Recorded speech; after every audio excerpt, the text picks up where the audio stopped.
Vamos lá. Só recuperando o contexto, a gente está nessa sequência aí, a partir do evento da multiplicação dos pães, seguindo aí com alguns dos episódios de conflito de Jesus com alguns judeus, com alguns fariseus, com alguns escribas, e isso vai ser a constante daqui para frente no livro de João. Até o capítulo 12, a gente vai estar percorrendo vários incidentes de milagres de Jesus ou falas de Jesus que de alguma forma provocaram discussões ou dissensões com os fariseus do seu tempo. E aí tem uma questão importante na observação do Evangelho de João quanto a isso. João é um evangelho distinto dos outros três. Diferentemente dos outros três evangelhos, João descreve uma narrativa que discrepa, ela se distancia da narrativa dos outros três evangelhos. Daí o fato de não ser considerado um dos evangelhos sinóticos, né? Ele é um evangelho distinto, embora conte episódios de Jesus e até tenha alguns episódios no Evangelho de João que são similares aos outros relatos de Lucas, Mateus e Marcos. O fato é que João tem uma preocupação central o tempo inteiro, que é mostrar a divindade de Cristo, exaltar a divindade de Cristo num contexto, se a gente lembrar de época, num contexto do crescimento da igreja cristã na Grécia, foco de atenção principal de João, afinal de contas ele pastoreava a igreja na região de Éfeso, o que significa que o foco dele está num público diferente de outros escritores. O foco de João está num público gentílico, um público grego, portanto com características de pensamento filosófico grego, e na sua narrativa é importante esse embate que ele destaca da vida de Jesus com os fariseus, com os escribas, com os judeus da sua época, em função da divindade de Jesus. E ele vai o tempo inteiro retomando essa questão de que Jesus era o Messias, Jesus era o Filho de Deus de fato, Jesus era plenamente homem, mas também era plenamente Deus. João o tempo inteiro fica discutindo essa questão, porque ela é uma questão importante para os gregos. Daí a razão por que a gente está observando essa constância de itens e aspectos ligados aos embates de Jesus e desse grupo específico de líderes religiosos da sua época. Então, na carona disso, vamos continuar a leitura, a partir do verso 60, é isso? Muitos dos seus discípulos, tendo ouvido tais palavras, disseram: Duro é esse discurso, quem pode suportá-lo? Mas Jesus, sabendo por si mesmo que os seus discípulos murmuravam a respeito do que havia falado, disse-lhes: Isso escandaliza vocês? Que acontecerá então se vier o Filho do Homem subir para o lugar onde primeiro estava? O Espírito é o que vivifica, a carne para nada aproveita. As palavras que lhes tenho falado são espírito e são vida, mas há descrente entre vocês. Ora, Jesus sabia desde o princípio quais eram os que não criam e quem iria traí-lo, e prosseguiu: Por causa disso é que falei para vocês que ninguém pode vir a mim, se não lhe for concedido pelo Pai. Diante disso, muitos dos seus discípulos o abandonaram e já não andavam com ele. Então Jesus perguntou aos 12: Será que vocês também querem se retirar? Simão Pedro respondeu: Senhor, para quem iremos? O Senhor tem as palavras da vida eterna, e nós temos crido e conhecido que o Senhor é santo, santo de Deus. Então Jesus lhes disse: Não é fato que eu escolhi vocês os 12? Mas um de vocês é um diabo. Ele se referia a Judas, filho de Simão Iscariotes, porque este, sendo um dos 12, era quem o haveria de trair. Então, o que é interessante nessa parte final do relato do capítulo 6? Se a gente volta um pouquinho, nós assistimos no capítulo 6 um grande milagre de Jesus, que é a multiplicação dos pães. Na sequência, Jesus anda sobre o mar. São relatos que a gente já tinha visto nos outros evangelhos. E aí vem o discurso de Jesus a respeito de ele ser o pão da vida e a murmuração em sequência dos judeus, quando ele afirma isso, né, de que eu sou o pão que desceu do céu. E a discussão dessa dureza das palavras de Jesus tem a ver com duas questões básicas. Uma é Se ele é o pão que desceu do céu e é aquele que é enviado de Deus, ele está afirmando categoricamente que é Deus. E, portanto, ele provoca a plateia a uma decisão em função disso. Na carona disso, ele discute uma questão de disputa, né, de concorrência que existe ali entre os judeus, porque havia ali uma questão de diálogo. Como pode esse dar-nos de comer da sua própria carne? Porque Jesus usa a referência do pão para abordar a si mesmo e apontar para a questão da sua morte e apontar para a questão dos eventos que sucederiam em breve. Lembrando que o Evangelho de João, a maior parte dele está concentrada no finalzinho da história de Jesus, ou seja, nas últimas semanas de Jesus na Terra. Então, toda essa discussão traz à tona um debate, e esse debate termina com Jesus, de maneira enfática, questionando essa dificuldade que eles tinham de crer. E por isso, alguns se levantam dizendo que aquilo que Jesus diz é muito difícil de acreditar ou muito difícil de suportar. E Jesus vai mais longe e diz: bom, se isso aqui está difícil de suportar, como é que vai ficar quando eu for embora e vocês me virem voltar para de onde eu vim? E aí o fato é que essa discussão termina numa situação de vazio, de vácuo, e vários discípulos desistem de seguir Jesus em função disso. E aí por isso chega esse final da história, onde Jesus se concentra nos 12, a quem ele chamou pessoalmente entre os diversos discípulos, para perguntar se eles também vão abandoná-lo. Na realidade, Jesus está preparando os discípulos para algumas questões que vão acontecer em sequência. Se eles não tiverem uma fé firme o suficiente para suportar aquilo que vem pela frente, nem os 12 vão ficar. E aí Jesus claramente pontua também o fato de que entre eles já existe um que fez uma escolha e será o traidor. Ao apontar essa questão, quando a gente chega lá na frente, na ceia, aquilo lá é só o coroamento dessas identificações que ao longo do tempo Jesus vem fazendo. Agora a pergunta é: o que de fato importa de tudo isso que Jesus está falando? O que realmente importa é o preparo que eles deveriam ter para suportar todas essas coisas.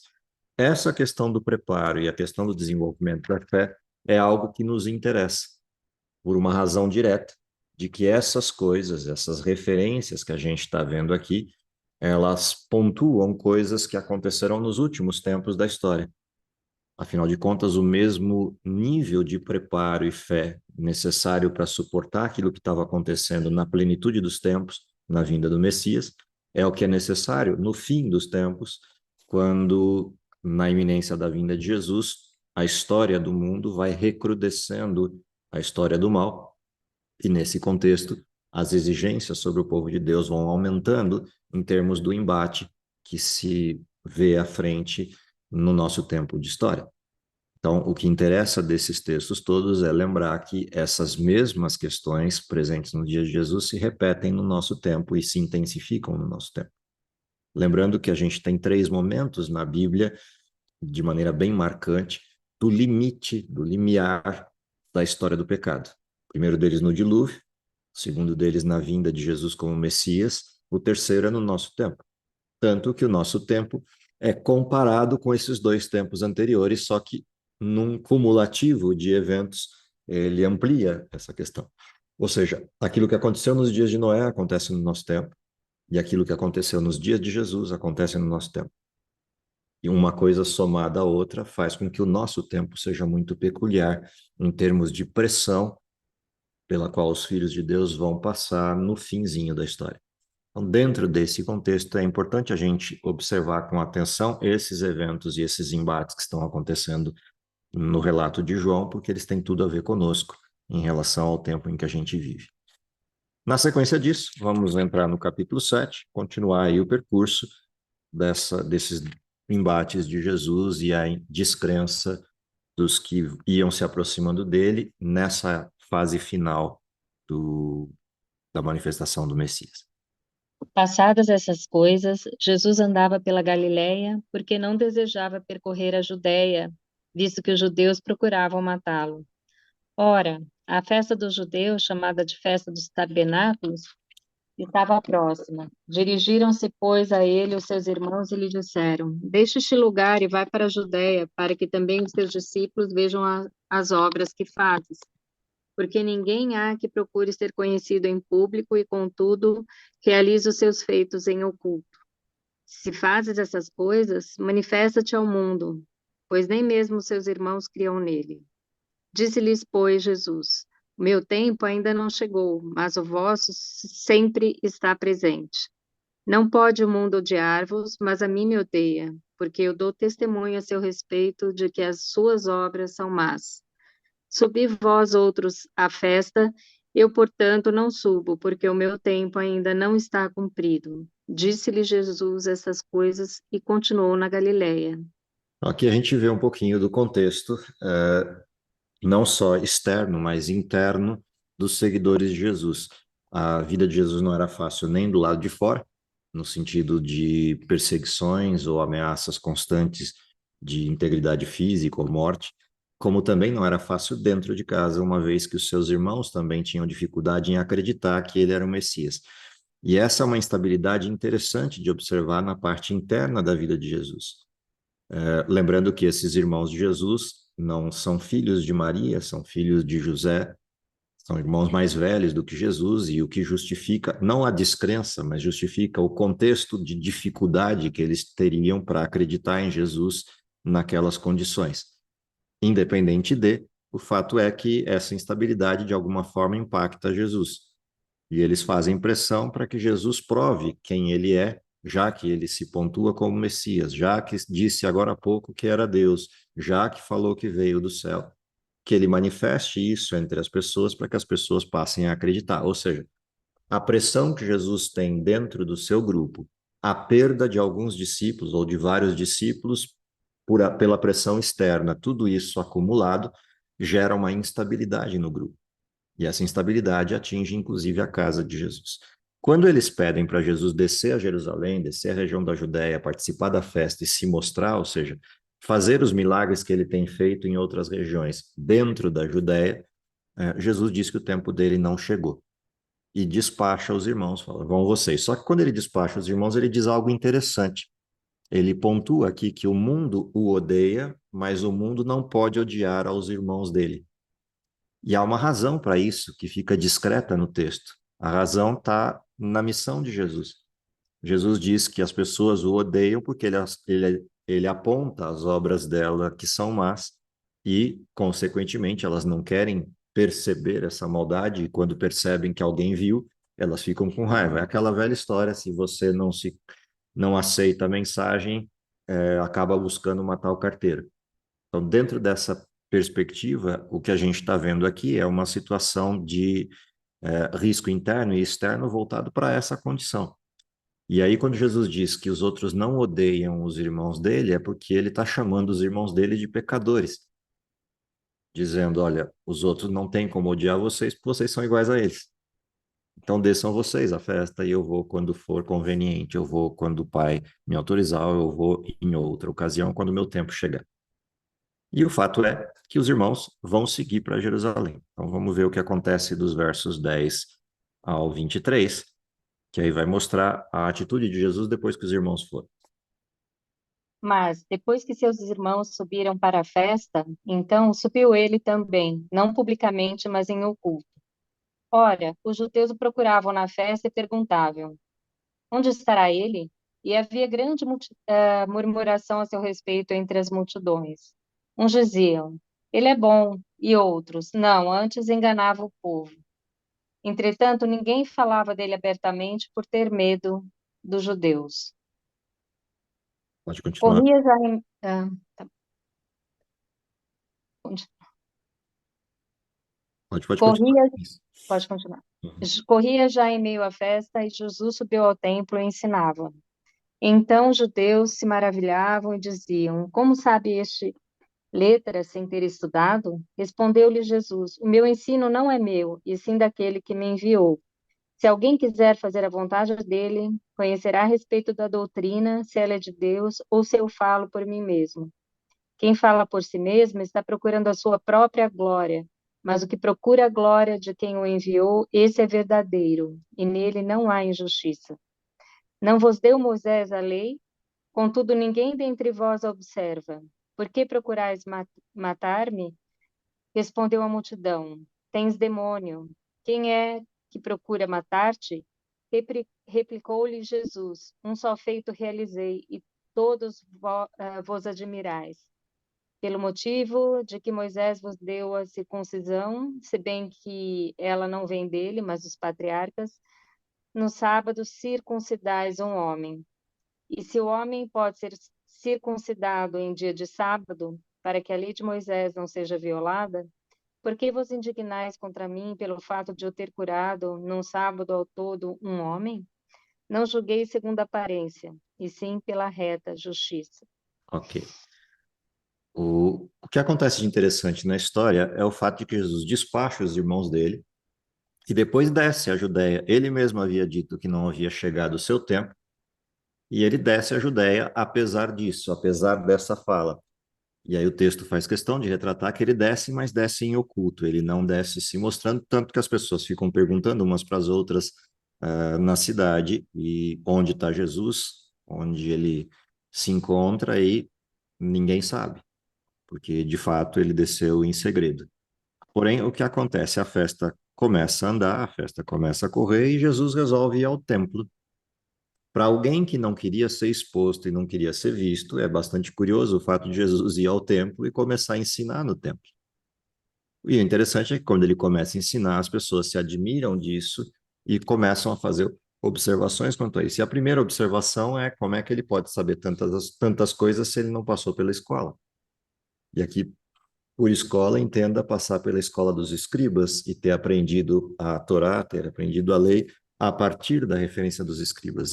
Isso não é de se admirar, porque lá na infância de Jesus, com 12 anos, quando ele vai ao templo, também os escribas, fariseus e sacerdotes se admiravam da fala de Jesus, porque ele, sendo ainda criança, abordava questões da verdade com profundidade, que eles não tinham respostas às perguntas de Jesus e também se admiravam com as respostas que Jesus dava às perguntas que eles faziam. Tanto que isso rodou 3 dias inteiros e a mãe dele e José procurando Jesus por tudo que é canto. Aqui ele volta ao contexto do templo, nessa referência de João, fazendo exatamente a mesma coisa, falando e as pessoas se admirando do que escutam. Só que quando elas observam isso e comentam como é que é possível tudo isso sem ele ter estudado, Jesus aponta para uma direção perigosa, dado o fato de que estavam buscando matá-lo. E ele diz que o que ele ensina não vem dele, mas vem daquele que o enviou. E ele remete a Deus esse envio. Ou seja, se foi Deus quem o enviou e ele não fala de si mesmo, fala daquilo que Deus fala, Jesus está dizendo que ele é um representante de Deus. E para quem estava sendo perseguido, essa não é uma afirmação muito boa de se fazer no templo. Tanto que, quando ele avança um pouco mais a mensagem e agora começa a apontar os problemas da plateia, e um dos problemas da plateia é que eles têm a lei de Moisés, mas não cumprem, eles acusam Jesus de ter demônio. O interessante é do que Jesus está falando quando aponta para a lei de Moisés aqui. Ele volta a um episódio que é a cura do sujeito no sábado. Portanto, quando ele diz que eles não cumprem a lei de Moisés, Jesus está com um elemento em tela, que é o fato de que os rituais hebreus eram executados naquele tempo de Jesus no sábado. E eles não viam qualquer problema em executar um ritual religioso no sábado. Até porque, na essência do termo, não havia, de fato, nenhum impeditivo direto. Mas o fato é que eles fazem isso por mero cumprimento de tradição legal, mas estão criticando Jesus por ter curado num sábado. E aí Jesus faz um contraste muito interessante, que é a questão de eles circuncidarem bebês ao sábado, mas não aceitarem que alguém cure um sujeito por inteiro ao sábado. Ou seja, praticar o ritual da circuncisão não é considerado um ato ilícito para o sábado, mas curar um sujeito por inteiro é considerado uma questão ilícita pelos sujeitos da tradição judaica. E essa exposição de contradição, essa exposição de quase um paradoxo que se estabelece aqui nas duas práticas, obviamente vai provocá-los de maneira intensa dentro do templo, porque literalmente Jesus está dizendo que eles não estão guardando o sábado. E, de fato, a questão não está nem ligada com a cerimônia em si da circuncisão, mas com o espírito com o qual eles a fazem e com o espírito com o qual eles guardam o sábado. Assim como o ritual do santuário se tornou uma pura tradição e, consequentemente, um ritual formal, a religiosidade deles havia se perdido e transformado todo o contexto religioso em tradição pura, em ritual perene. Essa questão do formalismo é uma questão importante aqui dentro desse contexto. Nessa situação de Jesus apontar para eles o fato de que eles não estão cumprindo a lei de Moisés, óbvio que essa provocação chegou aos ouvidos dos líderes do templo, que mandaram os guardas para prender Jesus, e é o que a gente vai ver dos versos 25 até o 36. Diziam alguns de Jerusalém: não é este aquele a quem procuram matar? Eis que ele fala abertamente e nada lhe dizem. Porventura reconhece verdadeiramente as autoridades que este é de fato o Cristo? Nós, todavia, sabemos de onde este é. Quando, porém, vier o Cristo, ninguém saberá de onde ele é. Jesus, pois, enquanto ensinava no templo, clamou, dizendo: Vós não somente me conheceis, mas também sabeis de onde eu sou. E não vim porque eu de mim mesmo quisesse, mas aquele que me enviou é verdadeiro, aquele a quem vós não conheceis. Eu o conheço, porque venho da parte dele e fui por ele enviado. Então procuravam prendê-lo, mas ninguém lhe pôs a mão, porque ainda não era chegada a sua hora. E contudo, muitos entre a multidão creram nele e diziam: Quando vier o Cristo, fará porventura maiores sinais do que este homem tem feito? Os fariseus, ouvindo a multidão murmurar estas coisas a respeito dele, juntamente com os principais sacerdotes, enviaram guardas para o prenderem. Disse-lhe Jesus: Ainda por um pouco de tempo estou convosco, e depois irei para junto daquele que me enviou. A vez de procurar-me, não me achareis. Também aonde eu estou, vós não podeis ir. Disseram, pois, os judeus uns aos outros: Para onde irá este que não o possamos achar? Irá, porventura, para dispersão entre os gregos, com o fim de os ensinar? Que significa de fato o que ele diz: A vez de procurar-me, não me achareis? Também aonde eu estou, vós não podeis ir? E que coisa interessante aparece nesse texto. Logo no início, quando Jesus começa a falar e obviamente provoca a plateia com relação a não estar cumprindo a lei, quando essa discussão chega no limite extremo das acusações de Jesus, óbvio que alguns começam a cutucar a questão de que, ora, se é esse aquele a quem estão procurando matar, então por que que ele fica falando aqui no templo e ninguém impede? Será que isso é um atestado de que os líderes do templo estão reconhecendo a autoridade de Jesus para ensinar? E óbvio que isso deixou os líderes mais bravos ainda, e por isso a questão do envio de uma guarda para prender Jesus. O detalhe é algo que Jesus pontua em função da discussão que eles levantaram. Eles levantam o fato de que Jesus não poderia ser o Messias porque eles sabem de onde ele veio. O que significa que parece que esse grupo acredita que Jesus, quando se manifestasse na condição de Messias, surgiria de algum evento sobrenatural, de algum lugar sem origem ou paradeiro certo. E, de alguma forma, eles desenvolveram uma crença equivocada a respeito da vinda do Messias, como se a vinda do Messias fosse uma explosão de um passe de mágica e, de repente, o Messias aparecesse no meio de Israel.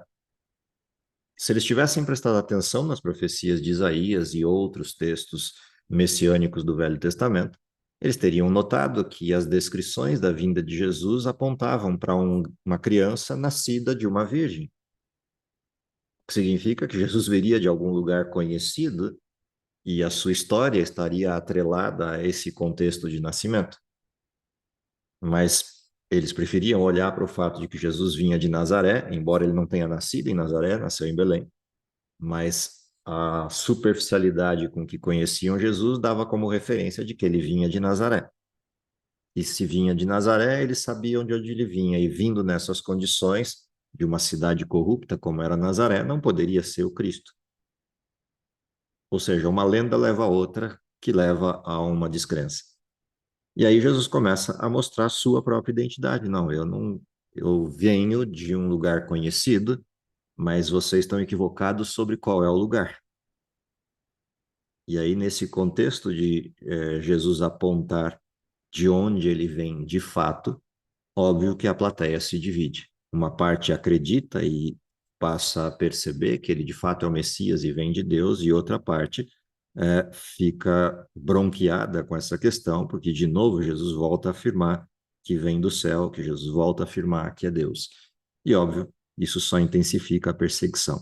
Na carona disso, Jesus vai pontuar como referência no último dia da festa, mais um dos seus sermões, e aqui ele aborda a questão de ele ser água viva. Ele já havia abordado um pouco antes, em outra ocasião, o fato de ele ser o pão, agora ele aborda a questão de ser a água viva, aquela que permanece para sempre, aquela que quem bebe nunca volta a ter sede, mesmo a referência que ele já tinha apresentado para a samaritana. E aqui, mais um embate nessa discussão. Versos 37 ao 44. No último dia, o grande dia da festa, Jesus se levantou e disse em alta voz: Se alguém tem sede, venha a mim e beba. Quem crer em mim, como diz a Escritura, do seu interior fluirão rios de água da vida. Isso ele disse a respeito do Espírito que os que nele crescem haviam de receber, pois o Espírito até aquele momento não tinha sido dado, porque Jesus ainda não havia sido glorificado. Quando ouviram essas palavras, alguns do meio do povo diziam: Este é verdadeiramente o profeta. Outros diziam: Ele é o Cristo. Outros, porém, perguntavam: Por acaso o Cristo virá da Galileia? Não diz a Escritura que o Cristo vem da descendência de Davi e da aldeia de Belém? De onde era esse Davi? Assim houve divisão entre o povo por causa dele. Alguns queriam prendê-lo, mas ninguém lhe pôs as mãos. Isso Os mostra, guardas de novo, a superficialidade com que conheciam Jesus, porque eles só conseguiam enxergar Jesus como vindo da Galiléia, vindo de Nazaré, e não lembravam que Jesus nasceu em Belém. O fato de Jesus ter nascido em Belém, ter ido para o Egito, ficado um tempo lá, depois retornado para Nazaré, apagou essa parte da história na memória das pessoas. Mas Jesus era de Belém, não era de Nazaré.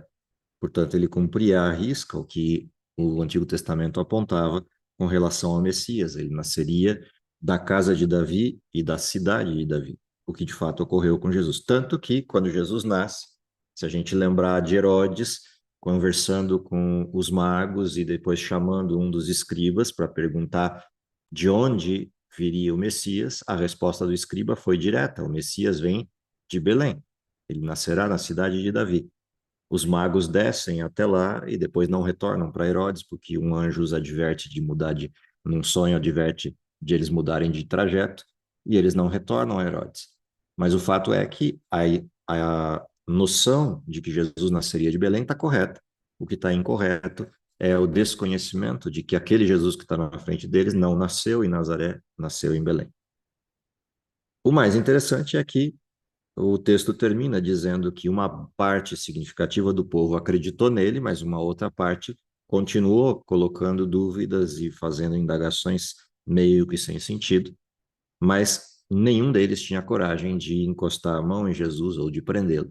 Tanto que os soldados retornam agora para os principais do templo, para os sacerdotes e fariseus, de mãos vazias, sem ter prendido Jesus. Vamos ver o que acontece quando os soldados chegam lá. Versos 45 e em diante.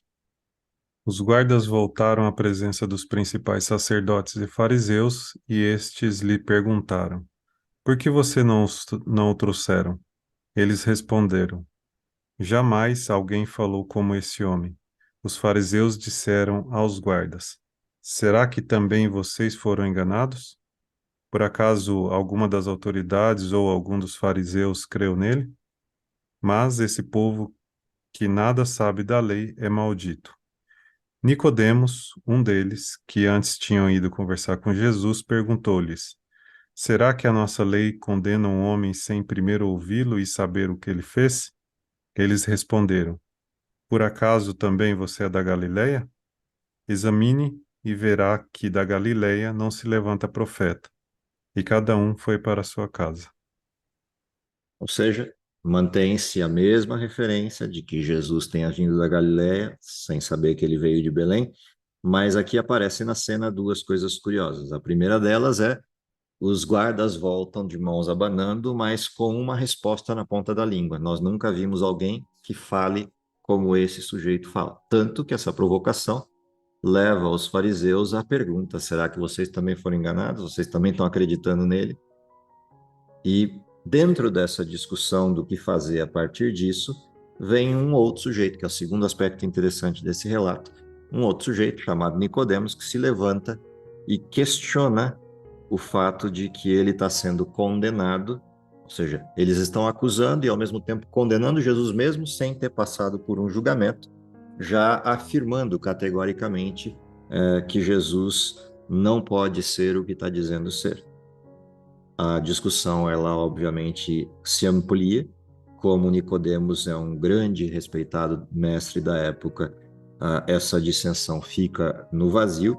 Como eles não têm resposta para a pergunta de Nicodemos, até porque sabem qual é a resposta, eles preferem atacar Nicodemos, do mesmo jeito que fizeram com os guardas, e viram para ele com a mesma questão, pontuando: será que você não percebeu? Esse sujeito vem da Galileia, o Messias não pode vir da Galileia. Ou seja, eles provocam Nicodemos com uma questão, mas ao mesmo tempo acusam Nicodemos de estar se aproximando do Messias ou estar acreditando no Messias. A discussão não avançou, ela se encerrou ali, mas o tema não encerrou ali. A discussão encerra, cada um volta para casa, mas eles arquitetam outra coisa, outro jeito de pegar Jesus, e essa vai ser a história do capítulo 8, que é a nossa sequência de estudo. O capítulo 8 é a arquitetura de um plano em função do debate anterior de como pegar Jesus na curva, já que Jesus falou que eles não cumpriam a lei. Então eles preparam um plano para mostrar que Jesus é quem não cumpre a lei e não eles. E essa história é a que a gente vai ver em todo o capítulo 8, no nosso próximo estudo, que é a referência da cura da mulher adulta. Da cura não, do perdão da mulher adulta. Oramos. Querido Pai que está nos céus, te agradecemos pelo dom da vida, te agradecemos porque apesar de todas as circunstâncias, dificuldades, temos a certeza de que podemos confiar em Ti. Te agradecemos porque ao olharmos para o passado e para as dificuldades enfrentadas pelo Messias durante o seu tempo, percebemos que isso não é distinto das mesmas dúvidas e questões que se levantam contra o Evangelho e contra a mensagem cristã no nosso tempo. Dá, Senhor, que possamos, amparados nessas histórias e na forma de solução apresentada por Cristo, desenvolver a nossa fé de forma sólida para que também possamos passar por essas dificuldades e por esse contexto em que vivemos. Isso é o que lhe pedimos, confiado nos méritos de Jesus, em nome dele que oramos.